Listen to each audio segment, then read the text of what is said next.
cateterismo é um procedimento solicitado pelo cardiologista ou clínico geral capaz de identificar alterações cardíacas, prevenindo assim complicações como infarto, por exemplo. Para a gente falar mais sobre esse tipo de procedimento, a gente conversa com o médico cardiologista Dr. João Paulo Alves de Andrade. Doutor, seja muito bem-vindo à nossa casa nessa sexta-feira, doutor. Obrigado. Você viu que está diferente hoje o cenário, hoje né? Tá... Verdade, assim mesmo. Doutor, eu vou falar que é uma coisa que eu tinha e eu acho que muita gente ainda tem. Sim. Quando a gente ouve que alguém da nossa família precisa fazer um cateterismo, parece que dá um medo, aquele aperto no coração em todos os sentidos.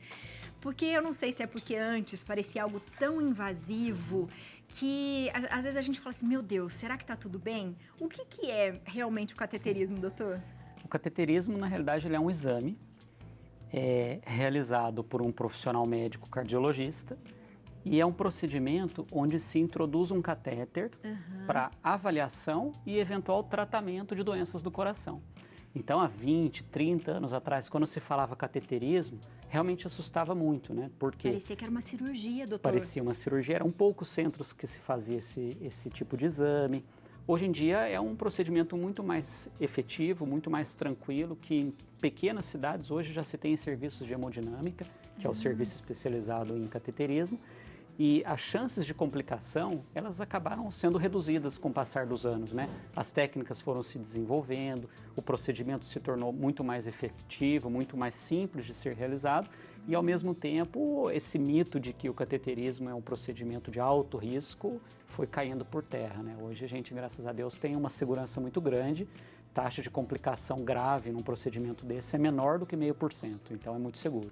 Doutor, quando a gente fala do cateterismo, ele é feito só em adultos ou crianças também? Não, é um procedimento que é feito tanto em crianças como também em adultos. A finalidade acaba sendo diferente, né? A gente indica, sobretudo nas crianças, para avaliação de doenças que a gente chama de doenças congênitas, né?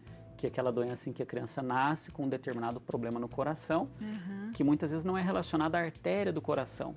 É uma comunicação que se tem de uma cavidade com a outra no coração, um problema na válvula, e aí se faz esse cateterismo já na infância. Já nos adultos, habitualmente é para avaliação das artérias coronárias.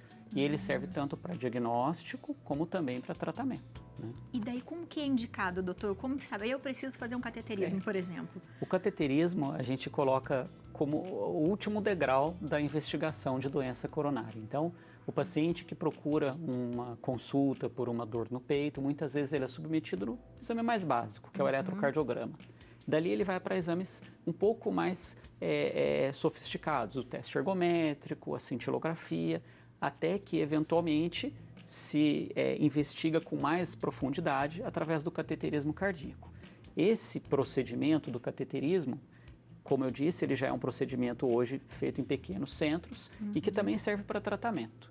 Então, em algumas situações a gente usa de forma emergencial, que é aquele paciente que chega ao pronto-socorro na vigência de um infarto. Tá. Aí esse paciente, muitas vezes, ele vai para um cateterismo na forma de urgência. Ele tem que ser feito esse cateterismo habitualmente nos primeiros 90 minutos após o quadro do infarto. Nossa, é urgente mesmo. É realmente uma emergência cardiológica, né? Então ele chega, se ele tiver infartado e não tiver uma determinada medicação para tratar esse infarto, que a gente chama de trombolítico, ele tem que ser encaminhado para o serviço de hemodinâmica mais próximo, em até 90 minutos. E aí lá a gente faz essa análise, se há uma obstrução ou não. Dependendo do grau da obstrução, o paciente é submetido a um procedimento chamado de angioplastia, que também é feito pelo cateterismo, mas aí já passa a ser um tratamento e não apenas um diagnóstico, né? O diagnóstico é a realização do exame. O tratamento é a colocação do que o leigo chama da molinha no coração, que é o stent, né? Que é a angioplastia. Esse procedimento de angioplastia também é feito ou pela artéria do braço ou pela artéria da região da virilha, e aí com um fio guia, que é uma haste flexível longa, o colega vai injetando contraste à base de iodo e avaliando a lesão da artéria do coração. A partir do momento que ele identificou aquela lesão, ele vai tratá-la, que é a colocação desse stent. Então é um procedimento, quando a gente fala, dá a impressão que é uma coisa macroscópica, uma coisa muito grande, mas é uma coisa bem pequena. É um stent, ele tem ali 8 milímetros, 10 milímetros, isso, no diâmetro. Então ele vai através desse introdutor, aqui, ó, doutor, essa isso que a gente imagem. tá vendo. Isso. A primeira imagem que a gente vê é o vaso, né, em vermelho, aquela placa amarela é a placa de gordura e no centro é aquela haste flexível. Na segunda imagem, a gente vê aquela haste sendo dilatada, que a gente chama de balão. E aí, a gente, dilatando aquela malha, a gente consegue colocar essa placa de gordura mais para fora da luz do vaso e aí implanta o stent, coloca essa molinha, né, que o leigo chama. Que lá no começo, ele era um stent mais simples, que a gente chamava de stents convencionais. Então, ele tinha uma taxa de rejeição, o paciente reinfartava num período curto de tempo. Hoje a gente tem stents bem modernos, que são o que a gente chama de stents farmacológicos. Então a chance de rejeição de um stent desse mais moderno hoje ela é muito pequena, né? Então é um procedimento extremamente seguro, rápido, em que o paciente volta à vida dele habitual em um curto tempo, quando é só o cateterismo, né? Habitualmente feito pelo antebraço, o paciente volta às atividades em torno de 48 a 72 horas. Então, antigamente, não, tinha que cortar, tomava ponto, ficava em repouso muito tempo. Hoje, é a punção de uma artéria no antebraço, que é a artéria radial, ou da região da artéria femoral, e o paciente logo volta às atividades habituais, quando é só o cateterismo. E doutor, eu desculpe a ignorância, mas aí coloca, por exemplo, o catéter, e aí esse fininho entra como se fosse uma agulhinha fininha e vai até o coração? Vai até o coração, isso. É uma haste flexível bem longa, né, que a gente chama de fio-guia. E aí ele passa através da artéria e aí injetando contraste através do monitor, ele vai vendo o caminho que está percorrendo esse fio-guia. Quando chega no coração, aí ele vai direcionar para as artérias coronárias. Ah, eu quero avaliar a coronária direita. Eu passo o fio-guia na coronária direita e injeto o contraste. Gente, aí eu vou avaliar onde tem aquela placa de gordura. Coronária esquerda, mesma coisa. Já nas crianças, habitualmente a gente avalia se existem comunicações de um lado com o outro do coração. Por exemplo, aqui nesse coração que nós temos aqui, quando se injeta o contraste, ele cai nessa cavidade do coração, que a gente chama de câmara direita. Se há um orifício que comunique esse lado com o outro, na hora que injeta o contraste vai correr para o lado de lá, o que habitualmente não deveria acontecer. Mesma coisa na parte baixa, que a gente chama de ventrículo. Quando injeta o contraste, ele habitualmente deve ficar somente desse lado. Se ele corre para o outro lado, é porque existe uma comunicação chamada de CIV. Então, ele serve tanto para diagnóstico e também para tratamento. Hoje, por exemplo, nós conseguimos tratar as CIAs, que é essa comunicação, apenas com cateterismo. Então, o colega vai com esse mesmo fio-guia, ele chega até essa cavidade do coração, ele passa de um lado para o outro com o fio-guia e como se ele tivesse um guarda-chuva, ele abre a ponta, trava de um lado, abre a ponta, trava do outro e corrige essa comunicação de um lado com o outro através de um procedimento sem precisar abrir o peito. O que antigamente era extremamente invasivo, tinha que abrir o peito, colocar um tecido de material bovino e o paciente precisava ser internado em UTI, era entubado, tinha uma incisão longa, principalmente em crianças, a recuperação muito mais lenta. Hoje, através de uma punção de uma artéria no braço, vai até a cavidade do coração e consegue se implantar essa estrutura e que é um procedimento curativo, né? O paciente coloca esse PET, que a gente chama, e está tratado. Então, a medicina tem avançado muito na questão hemodinâmica, que a gente chama, né? Tem avançado muito, muito. Doutor, tem pessoas que têm problemas com iodo, por exemplo. Sim.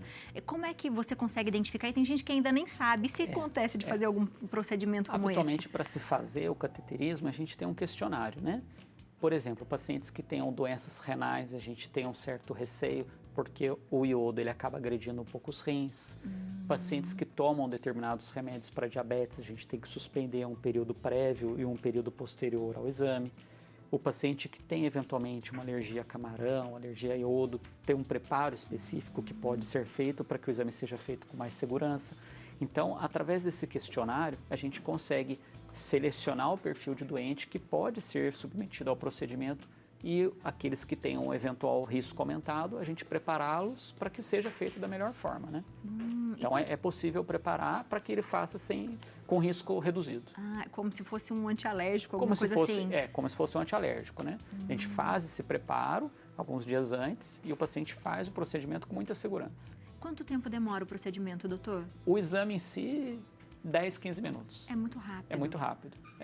A angioplastia depende do número de lesões, da localização da lesão. Em alguns casos, o paciente precisa colocar 2, 3 stents. Depende da situação, se o paciente está na vigência de um infarto ou não, né? Então, o que às vezes acontece é um paciente gravíssimo, infartado, que foi para o cateterismo e foi a óbito, né? Na realidade, a maior parte desses casos, a complicação é em razão do infarto e não do procedimento, né? O procedimento está lá para ajudar, né? Para salvar. Mas às vezes a complicação do paciente do infarto já é tamanha que quando ele chega para o procedimento já chega numa condição muito crítica, exato. Então hoje, sobretudo os exames que a gente chama de eletivos, que são aqueles programados, é um procedimento extremamente seguro. Que maravilha. Tem perguntinha de WhatsApp, doutor? Temos uma perguntinha para o doutor do WhatsApp. Vamos ver aqui, ó. Michele Alves, de Salvador, na Bahia. Boa tarde. Passei hoje pela arritmologista e ela me falou que tem uma arritmia benigna e que pode ser corrigida por um procedimento chamado ablação. Poderia falar um pouco mais sobre isso, doutor? Muito obrigado. Obrigado, Michele, pela pergunta, viu? O que é isso, doutor? Então, a Michele tem um problema na parte elétrica do coração, em que o ritmo do coração ele não é o correto. E aí existem situações em que se precisa fazer um tratamento definitivo que se chama ablação por radiofrequência, que também é via cateterismo. Então, o colega vai também puncionando a artéria radial ou femoral, ele vai até a estrutura do coração e por ondas de radiofrequência ele consegue eliminar essas vias que a gente chama de vias anômalas de condução elétrica. Então o paciente ele tem estímulos inadequados no coração, estímulos elétricos inadequados, e aí através do cateterismo, o cardiologista ritmologista, ele consegue queimar essas vias por radiofrequência e o paciente também, na maior parte das vezes, fica totalmente curado. Que interessante. Tem mais perguntinha, doutor? Mais perguntinha pro doutor aqui no Instagram. Ó, lembrando, você pode mandar pelo Instagram pergunta também, tá? Andréia, minha mãe fez, mas teve que colocar válvula, estava com 99,9% das veias entupidas, não tinha sintoma algum e faleceu na cirurgia faz 10 anos.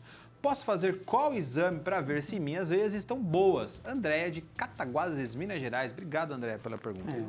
Então, Andréia, para a gente poder avaliar se existe alguma lesão nas artérias coronárias, existem vários métodos, né? Desde o eletrocardiograma, que se eventualmente identifica alguma alteração, tem um teste ergométrico, que se eventualmente tem alteração, tem a opção de cintilografia, a tomografia das artérias coronárias e, por fim, o cateterismo cardíaco. Então, o que avalia a artéria do coração é a angiotomografia da coronária e o cateterismo. Mas através de exames mais simples, menos invasivos, a gente também consegue avaliar se tem algum componente de isquemia, que é a redução do fluxo de sangue no coração. Através da esteira, né, que o leigo chama de esteira, que é o teste ergométrico, através de cintilografia. Então, tem vários métodos. O ideal é, pelo histórico familiar que ela tem, é procurar o cardiologista para indicar o melhor exame para ela. Existem situações em que a esteira é contraindicada, um problema ortopédico, um bloqueio do ramo esquerdo. Existem situações em que outro exame é contraindicado por conta do contraste. Então, o ideal é fazer uma avaliação cardiológica para escolher qual é o melhor exame para avaliar as artérias. Mas se a gente tem alguém em casa que já passou por isso, é bom sempre investigar, Com né, certeza. doutor? O principal fator de risco para a doença coronariana é o histórico familiar, em pais e irmãos. Então, esse é um grande fator de risco. Muitas vezes no consultório atendemos pacientes jovens, não obesos, não tabagistas, não hipertensos, não diabéticos, mas com histórico familiar fortíssimo de doença cardiovascular e ele tem um perfil muito aumentado. Eu digo que é uma balança em que ela começa pesando para o outro lado e que é um fator de risco não modificável. Então, o fator genético, histórico familiar é um fator não modificável. E o modificável é o sedentarismo, a obesidade, o tabagismo, a hipertensão, né, o diabetes, isso é modificável. Agora, o histórico genético, o histórico familiar, é uma balança que vai pesar contra nesses casos. E aí você tem que ser 2 vezes mais disciplinado. Com certeza. Para você se prevenir, correr atrás. né? E doutor, é possível depois do cateterismo precisar fazer outro de novo ou não? Sim, sim. Eventualmente o paciente, por exemplo, ele fez um cateterismo e ele tem lá uma artéria com 90% de obstrução, tendo dores no peito, mas tem uma outra lá que tem 30%. Aí ele vai lá, coloca o stent nessa artéria de 90%, recebe a alta E no consultório nós orientamos parar de fumar, parar de beber, exercitar-se, emagrecer, controlar o diabetes, a pressão. E ele desaparece do consultório porque muitas vezes ele acha que fazendo angioplastia ele curou-se. E isso não é fato, né? Ele fez um tratamento e tem que dar seguimento ao tratamento. Volta 2, 3 anos depois, com dores no peito, vai para o cateterismo e aquela uma que tinha 30%, 40%, agora está com 90%. Então, é uma doença crônica que precisa de um acompanhamento sempre. Não pode abandonar tratamento. Maravilha, doutor. Seja sempre muito bem-vindo. Amém. Toda vez que o doutor vem, a gente bomba de fazer pergunta, né? E a gente tem vontade de fazer mais. Seja bem-vindo. Um ótimo final de semana, doutor. Igualmente. E você de casa, aproveita para comentar no nosso Instagram, faz mais perguntas para a gente saber o que você quer saber, porque o coração todo mundo sempre quer saber e que o nosso tenha bastante saúde, viu? Se quiser mandar mensagem para o doutor, tem o e-mail joaopauloandrade1981@yahoo.com. Doutor, muito obrigada, Disponha. viu? Mais uma vez. Minha gente, cuide-se bem da sua saúde. Lembrando que o doutor falou, não é porque você fez, passou por um procedimento que está tudo bem, viu? Se já aconteceu uma vez, pode acontecer de novo. Com o quê? Com os maus hábitos, né? Então fique atento aí, né? Nessa regrinha que a gente sempre passa para todo mundo, alimentação, exercício físico, não é? Cuidar da saúde mental também, né, Léo? É isso.